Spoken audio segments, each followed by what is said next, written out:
Kejriwal and आप, Hitler was the first and Kejriwal was the second. Kejriwal second Hitler है। हर साल 70,000 रुपये सरकार को देता हूँ और सरकार के बदले मुझे क्या देती है? दंगा, महंगाई। सरकार ने मेरे को यही दिया है, दिल्ली की गवर्नमेंट ने मुझे यही दिया है, दंगाई दिया है, और हमारी बहन बेटियां खतरे में है। मैं कहता हूँ सब कुछ फ्री दे दो, लेकिन भाई ये तो बता दो दोगे कहाँ से? जो पार्षद है, जो अभी विधायक उसका पीटा गया है, उसके पार्षद जो नेता जो पीटे जा रहे हैं, कोई और बाहर नहीं पीट रहा है, जनता पीट रही है, उसके कार्यकर्ता पीट रहे हैं।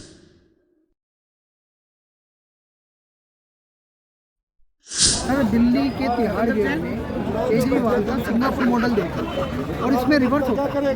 पहले लड़कियां मसाज करती थी, अब रेपिस्ट मसाज कर रहे हैं। जिन पे पॉस्को एक्ट लगा हुआ है बच्चियों के बलात्कार करने का, रवि नाम का एक लड़का सत्येंद्र जैन की मसाज कर रहे हैं। और इस तरीके का मॉडल केजरीवाल जो कहते हैं हमने डायमंड विधायक चुने हैं, वो जेल मंत्री है, वो आज भी दिल्ली का स्वास्थ्य मंत्री है और जेल का कैदी है, तिहाड़ का मसाज करवा रहे हैं। ये है केजरीवाल का मॉडल। जी प्रेस कॉन्फ्रेंस करके बता रहे हैं कि उनको फिजियोथेरेपी की जरूरत है, रेपिस्ट थेरेपी करवा रहे हैं। फिजियोथेरेपी और रेपिस्ट थेरेपी में अंतर है सर। एक रेपिस्ट पोस्को वाला फिजियोथेरेपी कैसे दे सकता है सर? इसके लिए तो क्वालिफाइड डॉक्टर चाहिए ना। तो यह रेपिस्ट से क्या करवा रहे थे पता नहीं, वीडियो में तो अभी तक हमने मसाज करते हुए। तो मैं बात कहना चाहता हूँ, केजरीवाल ने जितने भी वादे किए थे, चाहे लोकपाल का, चाहे स्वराज का, चाहे वो उसने बात किया था 50,000 मतलब नौकरियां कुछ देने का, वो 500 नए स्कूल खोलने का, कॉलेज खोलने का, हॉस्पिटल खोलने, सब वादे झूठे। एक नया स्कूल नहीं है, एक नया कॉलेज नहीं है, एक नया हॉस्पिटल नहीं है, और ऊपर से इनके ज़्यादा से ज़्यादा मंत्री, जैसे इनका एक पार्षद था ताहिर हुसैन, उसने दिल्ली में दंगे किए, हिंदू विरोधी दंगे के हाईकोर्ट कह चुका है। और यही ताहिर हुसैन पार्षद आम आदमी पार्टी का, केजरीवाल ने कहीं जिक्र नहीं किया। जब देश ने पूरी दुनिया के सबसे शक्तिशाली देश अमेरिका से राष्ट्रपति डोनाल्ड ट्रंप आते हैं, कितने दंगे करते हैं। ये केजरीवाल वो व्यक्ति है जिनका शराब मंत्री सिसोदिया शाहीन बाग आंदोलन को समर्थन करता है, जो हिंदू विरोधी, हाँ, जो बेफालतू का था, क्योंकि एनर्जी का नहीं हुआ था, आने जाने वालों का रास्ता बंद कर दिया जाएगा। ये केजरीवाल वो व्यक्ति है जिसका एक मंत्री है सत्येंद्र जैन के अलावा एक ऋषा सिंह है, वो भी 7 साल की सजा काट रही है। एक इसकी रेखा रावत है जो रंगे हाथ सीबीआई ने पकड़ा, ईस्ट दिल्ली से पार्षद थी। केजरीवाल का एक स्वास्थ्य मंत्री पंजाब से, वो भी जेल में। इसके कितने पाप गिनवाऊं सर, कम पड़ जाएगा। घंटों घंटों तक इसके पाप गिनवाए जा सकते हैं। 100 करोड़ रुपए सीबीआई जांच में पकड़े गए हैं, जो रेकमेंड करी थी दिल्ली के उपराज्यपाल सक्सेना जी ने कि शराब नीति में कुछ कमियां पाई गई है, तो इन्होंने तुरंत शराब नीति वापस ले ली और कोई इंटरनल लोकपाल नहीं बनाया। केजरीवाल वो व्यक्ति हैं, जब सत्ता में आने से पहले उन्होंने कमिटमेंट किया था कि किसी भी नेता पे हम पे आरोप लगते हैं तो हम एक इंटरनल लोकपाल बैठाएंगे, जांच करवाएंगे और उसके बाद उस पर कार्रवाई करेंगे। लेकिन केजरीवाल क्या करते हैं, पद्म विभूषण देने की बात करते हैं। थेरेपिस्ट जो थेरेपी ले रहा, उनका पागल मंत्री स्वास्थ्य मंत्री तो अभी भी जेल मंत्री है, वो थेरेपी ले रहा था जेल। कितनी शर्म की बात है। ये नगीने चुने इन्होंने, ये कहते हैं हमारे नेता नहीं हीरो होंगे, ऐसे हीरो होंगे जो अपनी मसाज करवाएंगे तिहाड़ जेल में। आम आदमी पार्टी को आरोप लगा रही है कि एनसीडी चुनाव में तमाम मुख्यमंत्रियों को स्टार प्रचारक बना के उतारा जा रहा है। वो बोल रहे हैं भाजपा घबराई हुई है। केजरीवाल एंड आप, Hitler was the first and Kejriwal was the second.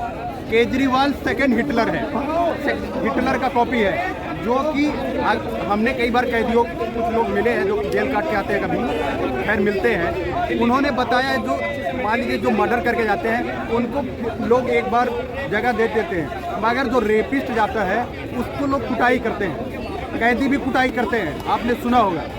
मगर केजरीवाल के मंत्री उनसे मसाज करवा रहे हैं, उनसे अपनी सेवा भाव करवा रहे हैं। उनको ये लगता है कि अगर हम इनका भाई साहब का सेवा जेल मंत्री का करेंगे तो हमको भी राहत मिलेगी, कम से कम एक कैदी हमारी कुटाई तो नहीं करेंगे। तो केजरीवाल जो है इनको रेपिस्ट के सपोर्टर को उसको जेल मंत्री बना रखा है, क्योंकि आज 6 महीने से अब होने जा रहा है वो ये स्कैम में जो जेल में है उसको ये हटाते नहीं। इन्होंने बोला था जब पार्टी की इनकी गठन हुई थी कि हमारी पार्टी मतलब आरोप सिद्ध हो जाए ना हो जाए हम उसको मंत्री पद और पार्टी से निकाल दिया करेंगे, मगर अभी इनको इतनी ज़्यादा भूख है कि हमको प्रधानमंत्री बन जाना है।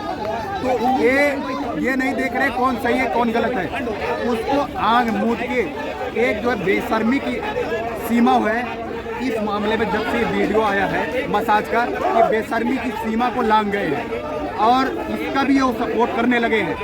ये बेशर्मी की सीमा को लांघ जाने जैसा है। केजरीवाल दारू पिलाकर दिल्ली साफ कर दिया, वहाँ दिल्ली में एक काम नहीं किया। IRS अधिकारी बने, वहाँ नहीं टिके। मुख्यमंत्री दिल्ली के बने, मगर यहाँ वहाँ दिल्ली का पैसा लेकर यहाँ वहाँ उड़कर सिर्फ प्रचार करने का काम किए। इन्होंने दिल्ली का पैसा बर्बाद करने का काम किया। अब इनके जो पार्षद के लिए, मतलब अभी जो MCD निकाय चुनाव के लिए टिकट जिनको मिला है, वो 2-3 दिन से आप लगातार वीडियो देखे होंगे, लगातार कूटे जा रहे हैं। वो कैंडिडेट ही नहीं कूटे जा रहे हैं, विधायक भी कूटा जा रहा है। विधायक, सांसद, मतलब सॉरी सांसद तो इनके पास है ही नहीं।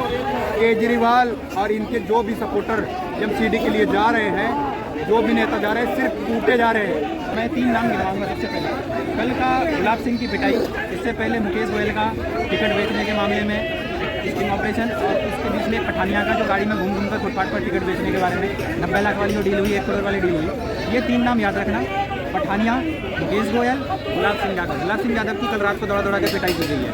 ये विधायक है केजरीवाल के, और ये पिटाई हुई है MCD के टिकट बेचने के चक्कर में।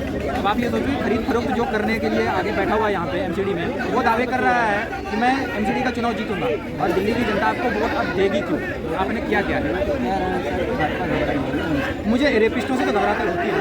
रेपिस्ट जेल में बंद हुए रेपिस्ट, वो अगर आप अपने उसके मंत्री मसाज करवाते हैं तो हमारे बच्चे सुरक्षित कैसे रहेंगे? इस बात की मुझे घबराहट है, जायज़ घबराहट है। ये अगर आप किसी 4-5 साल की जो बच्ची है उससे रेपिस्ट किया हुआ, जिसका नाम रिंकू है, उस रेपिस्ट से उसका सत्येंद्र जैन मंत्री, जो जेल मंत्री है, स्वास्थ्य मंत्री है, वो मसाज करवा रहा है। डर तो हमें हमारे बच्चों को लेकर होगा ना कि हमारे बच्चे उसके राज्य में, उसकी सरकार में सुरक्षित कैसे रहें और कैसे रखा जाए।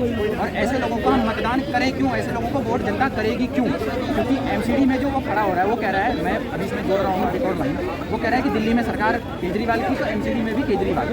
MCD में केजरीवाल मतलब पार्षद भी केजरीवाल का, पार्षद केजरीवाल का। कैसा केजरीवाल का पार्षद चाहिए? क्या वो पार्षद चाहिए जो दिल्ली में दंगा करवाता है? ताहिर हुसैन जैसा टेररिस्ट, ताहिर हुसैन जैसा आतंकवादी, वो पार्षद चाहिए जो हिंदू विरोधी दंगा करवाता है और साफ साफ बोलता है मीडिया में, ऑन रिकॉर्ड कोर्ट में बयान देता है कि मैंने हिंदू विरोधी दंगे दिल्ली में करवाए, और ये काम केजरीवाल के पार्षद ने डंके की चोट पे किया है। जबकि उस टाइम में उसका MCD में नहीं जीता था, तब ये काम किया उसने। अगर जीत जाएगा तो क्या दिल्ली को केजरीवाल के पार्षद को ताहिर हुसैन ऐसे सारे पार्षद चाहिए? दिल्ली में 250 अभी MCD में सीटें हैं, तो दिल्ली की जनता को यह तय करना पड़ेगा कि क्या सारे के सारे पार्षद ताहिर हुसैन चाहिए या सेवादार पार्षद चाहिए जो मोदी जी के साथ मिलकर काम करने वाले होंगे। आप देखो कि पिछले एक आदमी रोजगार के नाम पे 12 लाख हमने रोजगार दिए, 8 साल से ये झूठ बोलता हुआ बेचता हुआ आ रहा है। जब RTI पढ़ी तो RTI में क्या खुलासा निकला? 3246 ये नंबर है। RTI में 3246 नौकरी दी है केजरीवाल ने 8 साल में। पिछले 2 साल में 2020 के विधानसभा में मोदी जी ने एक वादा किया था, जहाँ चुकी वही मकान, उसके तहत अभी 3644 फ्लैट जो है, 3644 फ्लैट भी बनकर तैयार हुआ है। पिछले हफ्ते उसका इनोग्रेशन हुआ है।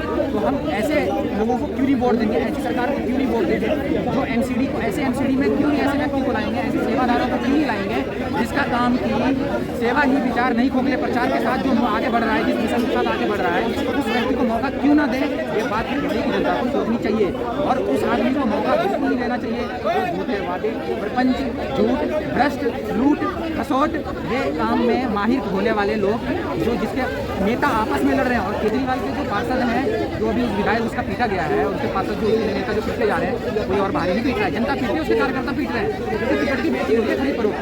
उसका MCD का जो प्रभारी है ना, ब्रजेश पाठक, उसको ढूंढ रहे हैं लोग। ब्रजेश पाठक ने इतनी क्यों? उसके नेता ने साफ साफ नाम लिया है कि हमसे 1 करोड़ मांगा गया है। नाम मांगने वाला कौन? संजय सिंह। मांगने वाला कौन? ब्रजेश पाठक। मांगने वाला कौन? मनीष सिसोदिया। मांगने वाला कौन? आप इसी मान लेना। ये सारे विधायक, उसके सारे जो विधायक और मंत्री बन के बैठे हुए हैं, सांसद हैं, ये लोगों ने टिकट के पैसे मांगे हैं, इन्होंने खुले में बिक्री करी है। अब ये सोचना पड़ेगा दिल्ली की जनता को कि मैं इस ऐसे व्यक्ति को वोट क्यों दूँ, ऐसे लोगों को मतदान क्यों दूँ जो हमारे लिए खतरा पैदा कर सकता है। खतरा दिल्ली की जनता ने देख लिया 2020 में, जो उसके एक पार्षद ने दिल्ली में कैसे हाहाकार मचाया। 1984 में कांग्रेस ने के टाइम में दंगे हुए थे, कांग्रेस ने दंगे करवाए, सिख विरोधी दंगे हुए, हिंदू विरोधी दंगे हमने 2020 में देख लिए। 84 में तो हम देख नहीं पाए, 2020 में केजरीवाल ने उसको रिप्लिकेट कर दिया। तो आप ये सोचिए कि दिल्ली राजधानी में, कैपिटल में जब ऐसा हो रहा है, तो किसी अलग स्टेट में जब क्या हाल करेगा। अगर MCD में एक रोहिंग्या इन्होंने यमुना के किनारे ऐसे बेल्ट में बना के बिठा रखा है, वेटिंग में है। एमसीडी में चुनाव जीतेगी तो हमारा यहाँ पे ऑलरेडी विधायक है, पार्षद हमारा होगा तो हम उसको भीतर घुसाना शुरू कर देंगे। उसका फर्जी डॉक्यूमेंट बनवाना, उसको पोसना, उसको पालना, उसको पैसे देना। तो एक नहीं 10-10 हज़ार रोहिंग्या इन्होंने बस्ती बना के रखी है पूरी। अमानतुल्लाह खान उसका जो विधायक है वो उसको पैसे दे रहा है। कोरोना के टाइम में उसने ऑन रिकॉर्ड बोला है मैंने रोहिंग्या को 2 महीने का राशन और 10,000 रुपये दिए हैं। आप सोचिए कि ऐसे व्यक्ति को सत्ता में लाने का कारण मतलब कि आप उसको अपने सुरक्षा को चुनौती दे रहे हो। ऐसे व्यक्ति को आप बिल्कुल नहीं चाहोगे कि वो किसी ऐसे चेयर पे आके बैठे, ऐसे संवैधानिक कुर्सी पे बैठे जो जिससे आपके परिवार को, आपके बच्चों को, आपके समाज को खतरा हो। तो मैं इसमें एमसीडी के टाइम में अभी एक और लाइन में कनेक्ट करूँगा। ये बोल रहे हैं कि एमसीडी ने क्या किया है। एमसीडी दिल्ली में 15,000 पार्कों को मेंटेन करती है। वो सारे रख रखाव में जो इनके कर्मचारी होते हैं उसको इन्होंने 2 साल से सैलरी नहीं दे रहे हैं। 40,000 करोड़ इन पे पेंडिंग पड़ा हुआ है, लोन ये नहीं दे रहे हैं उसको। एमसीडी को सैलरी देने के लिए पैसे दिल्ली गवर्नमेंट से अप्रूव होती है, इन्होंने वो पैसे नहीं डिस्ट्रीब्यूट कर रहे हैं। एमसीडी ने दिल्ली में करीब 6 लाख लाइटें, 5,000, 85,000 या 86,000 लाइटें एलईडी बल्ब लगाई है। वो एलईडी बल्ब हमारा हर महीने दिल्ली की जनता के लिए सोचिए रेवेन्यू बच रहा है ना, 150 करोड़ रुपये बचा रही है वो बल्ब। तो आप सोचो कि आप ऐसे लोगों को क्यों नहीं मौका दोगे जो ये काम कर रही है। एमसीडी के अंदर में जो स्कीम्स आती हैं उस स्कीम को मेंटेन करना, तो आप उसको ऐसे रेवेन्यू अगर प्रोवाइड नहीं करोगे तो कैसे चलाएगा। रेवेन्यू अगर आपके थ्रू हो रहा है तो आपको तो मतलब ये तो उसको करने दो, आप कुछ नहीं कर रहे हो। सर दिल्ली मॉडल के ऊपर आना ना आना ये तो अलग बात है, लेकिन मैं एक बात पूछता हूँ कि अगर नेताओं के पास सबसे ज़्यादा फ्री देने के लिए है और ये कहते हैं कि हम फ्री रेवड़ी देंगे, फ्री लाइट देंगे, पानी देंगे, मैं कहता हूँ सब कुछ फ्री दे दो, लेकिन भाई ये तो बता दो दोगे कहाँ से। अगर फिर टैक्स काय को लगा रहे हो, तुम इतने सक्षम हो, सब कुछ फ्री दे सकते हो तो टैक्स क्यों लगा रहे हो। मेरा सीधा सवाल है कि भाई फ्री दे दो ठीक है, पर ऐसा तो नहीं होना चाहिए ना कि इनकी जेब से तो 10 कट रहा है, मेरी जेब में 2 जा रहा है। भाई अगर सरकार इतनी सक्षम है, देश इतना डेवलपमेंट हो गया है कि हम फ्री बांट सकते हैं सब कुछ, तो भाई टैक्स मत लगाओ, टैक्स खत्म कर दो, सबको फायदा दो ना उसका। अब सिर्फ टैक्स पेयर को प्रॉब्लम हो रही है, वो इंडस्ट्री नहीं चल रही, रोजगार पैदा नहीं हो रहे, कैसे रोजगार पैदा होंगे, देश का विकास कैसे होगा सर। भाई साहब दिल्ली का मॉडल क्या है, फ्री में बांटना, टैक्स पेयर के पैसा, मैं खुद टैक्स पे करता हूँ। मैं हर साल 70,000 रुपये सरकार को देता हूँ और सरकार के बदले मुझे क्या देती है, दंगा, महंगाई। सरकार ने मेरे को यही दिया है, दिल्ली की गवर्नमेंट ने मुझे यही दिया है, दंगाई दिया है। और हमारी बहन बेटियां खतरे में है, इसलिए मेरे को दर्द हो रहा है। और मैं आज आपकी मीडिया के सामने से कहना चाहता हूँ कि केजरीवाल की सरकार ये बिल्कुल दिल्ली की तरफ फेली हो रही है जी। वो तो सर कह रहे हैं कि बनाएंगे और तमाम वो देखिए कह रहे हैं ना, आपने कल का न्यूज़ देखा है, केजरीवाल की पार्टी के मटियाला विधानसभा के गुलाब सिंह जनता के द्वारा पीटे गए। सच्ची ईमानदार पार्टी जो जनता के द्वारा चुन के आई थी और जनता के द्वारा ही पीटी गई। अब ये है ना, ये हर उनके असेंबली में होगा जहाँ से वो चुन के आए हैं ना, हर जगह पीटे जाएंगे और मारे जाएंगे जनता के द्वारा, जनता को उन्होंने ठगा है। मेरा नाम है सुमंतोष तिवारी। तो सर थे और एमसीडी चुनाव पे बात चल रही थी, क्या होगा, कौन जीतेगा, किसकी सरकार बनेगी, ये तो देखना दिलचस्प होगा। नमस्कार, मैं विशाल सिंह, कैमरामैन अनुज के साथ प्रिंट भारत।